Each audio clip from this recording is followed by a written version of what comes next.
সম্পূর্ণ বিষহীন এবং নিরীহ হওয়া সত্ত্বেও বিপদের সম্মুখীন হলে এই চটপটে জলজ সাপটি অবিকল ভয়ঙ্কর বিষধর গোখরা সাপের মতো ফনা তুলে এমনভাবে আক্রমণাত্মক ভঙ্গি ধারণ করে যা দেখে যে কারোর রক্ত মুহূর্তেই হিম হয়ে যেতে পারে। প্রকৃতির এই চমৎকার ছদ্মবেশী ও অত্যন্ত ক্ষিপ্রগতির সরীসৃপটির ইংরেজি নাম চেকার্ড কিলব্যাক এবং জীববিজ্ঞানের বৈজ্ঞানিক পরিভাষায় একে ফাউলিয়া পিসকেটার বলা হয়। আমাদের নদীমাতৃক বাংলাদেশে এটি মূলত ঢোড়া সাপ নামেই সবচেয়ে বেশি পরিচিত, তবে অঞ্চলভেদে এবং সবসময় জলাশয়ের আশেপাশে থাকার কারণে গ্রাম বাংলার মানুষ এদেরকে পানির সাপ বা জাইলা সাপ নামেও ডেকে থাকেন। এদের শারীরিক গঠন এবং গায়ের নকশা সত্যিই খুব আকর্ষণীয়। এদের পিঠের ওপর দাবার বোর্ডের মতো চমৎকার কালচে ও হলদেটে ছোপ ছোপ দাগ বা চেকার্ড প্যাটার্ন থাকে এবং এদের আঁশগুলো বেশ খসখসে ও উঁচু বা কিল্ড প্রকৃতির হয়।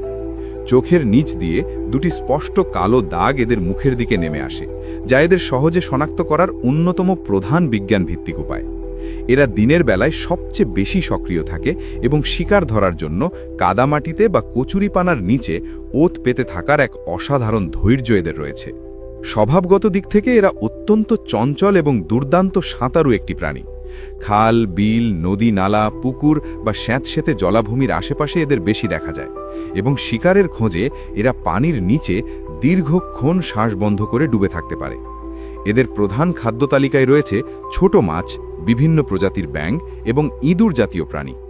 সম্পূর্ণ নির্বিষ হওয়া সত্ত্বেও এদের চোয়ালে অত্যন্ত ধারালো দাঁত থাকে। যখনই এরা কোনো বিপদের আভাস পায় বা কেউ এদের ধরার চেষ্টা করে, তখন এরা ঘাড় ও মাথা চ্যাপ্টা করে এবং অত্যন্ত দ্রুত গতিতে বারবার কামড় বসিয়ে দেয়, যা বিষাক্ত না হলেও বেশ যন্ত্রণাদায়ক হতে পারে। আমাদের দেশের কৃষি জমি ও জলাভূমির বাস্তুতন্ত্রের বা ইকোসিস্টেমের ভারসাম্য বজায় রাখতে এবং ব্যাঙ বা ক্ষতিকর পোকামাকড়ের সংখ্যা প্রাকৃতিকভাবে নিয়ন্ত্রণে রাখতে এদের নীরব অবদান অসামান্য। আমাদের বাংলাদেশের প্রেক্ষাপটে ঢোড়া সাপের অতীত ইতিহাস অত্যন্ত সমৃদ্ধ। একসময় গ্রাম বাংলার এমন কোনো পুকুরঘাট, ডোবা, ধানের ক্ষেত বা জলার ধার ছিল না যেখানে এই সাপের দেখা মিলত না। পানিতে এদের একে বেঁকে সাঁতার কাটার দৃশ্য ছিল খুবই সাধারণ, কিন্তু বর্তমানে এই উপকারী প্রাণীটির অবস্থা বেশ উদ্বেগজনক।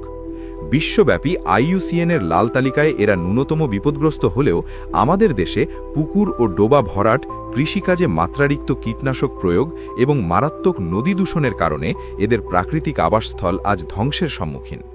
সবচেয়ে বড় দুঃখের বিষয় হল, বিষাক্ত সাপের সাথে গুলিয়ে ফেলে বা অযথাই আতঙ্কে মানুষ এই নিরীহ সাপটিকে দেখামাত্রই পিটিয়ে মেরে ফেলে।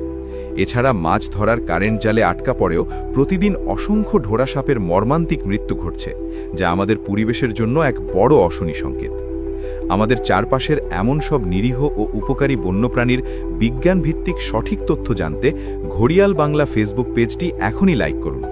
আজকের এই তথ্যবহুল ভিডিওটি আপনার কেমন লেগেছে তা অবশ্যই কমেন্টস করে আমাদের জানান এবং সম্পূর্ণ নির্বিষ এই উপকারী ঢোড়া সাপ সম্পর্কে মানুষের ভ্রান্ত ধারণা দূর করতে